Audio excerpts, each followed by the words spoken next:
রথের চাকা ঘুরেছিল আজ থেকে 9 দিন আগে, আজ সেই চাকা আবার ঘুরছে, তবে ফিরে যাওয়ার পথে। এটাকেই বলে উল্টো রথযাত্রা। তো আজকে এই পবিত্র মুহূর্ত আমি আপনাদেরকে দেখানোর চেষ্টা করব। রথের চাকা ঘুরেছিল 9 দিন আগে। জগন্নাথ, বলরাম ও সুভদ্রার আনন্দময় যাত্রায় শুরু হয়েছিল রথযাত্রা উৎসব। আজ সেই চাকা আবার ঘুরছে, তবে ফিরে আসার পথে।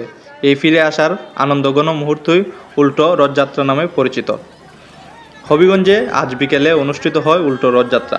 হাজার ভক্তের অংশগ্রহণে রঙিন ছিল শোভাযাত্রা, কীর্তন, ডাক, ডুল আর প্রসাদ বিতরণের মাধ্যমে উৎসবটি পরিণত হয় এক মহামিলনে। আজকে জগন্নাথ বলদেব সুভদ্রা মহারানী মাসির বাড়ি থেকে ওনার নিজ গর্ভমন্দিরে চলে যাবেন। এটা হচ্ছে সত্যযুগ থেকে চলে আসছে, এটা প্রতি বছরে হচ্ছে আর কি। উল্টো রথযাত্রার মাধ্যমে আমাদের শেষ হলো আমাদের জগন্নাথ দেবের অশেষ কৃপা। আর এই অশেষ কৃপা আমাদের ধর্ম বর্ণ নির্বিশেষে সবাই আমাদের সাথে আছেন। এই রথযাত্রা শুধু একটি ধর্মীয় আনুষ্ঠানিকতা নয়, এটি আত্মিক ঘনিষ্ঠ বিশ্বাসের গভীরতা ও ভক্তির বহিঃপ্রকাশ।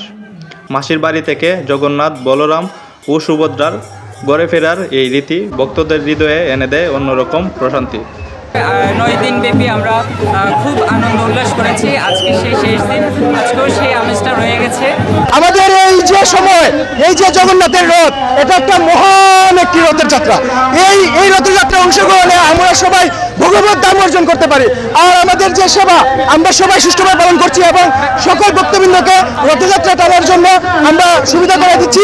অনেক ভালো লাগতেছে রথযাত্রা উপলক্ষে, তো আমরা আশা করি অনেক আনন্দ করতেছি। অনেকে বলেন উল্টো রথ মানে শুধু ফিরে যাওয়া নয়, এটি নতুন করে ফিরে পাওয়ার আত্মবিশ্বাস ও শুদ্ধতার। অনুষ্ঠানে বিভিন্ন ধর্মীয় সংগঠন, স্বেচ্ছাসেবক দল, নিরাপত্তা বাহিনী ছিল সক্রিয়। শিশু কিশোরদের অংশগ্রহণ, বর্ণাঢ্য সাজসজ্জা এবং জয় জগন্নাথ ধ্বনিতে মুখর ছিল চারপাশ। উৎসব শেষে রথটি আবার স্থাপন করা হয় মূল মন্দির চত্বরে। রথের চাকা যেমন ঘুরে আসে, জীবনও ফিরে আসে নতুন রূপে। তাই উল্টো রথ আমাদের শেখায় ফিরাও এক ধরনের অগ্রগতি, ফিরাও এক ধরনের শান্তি।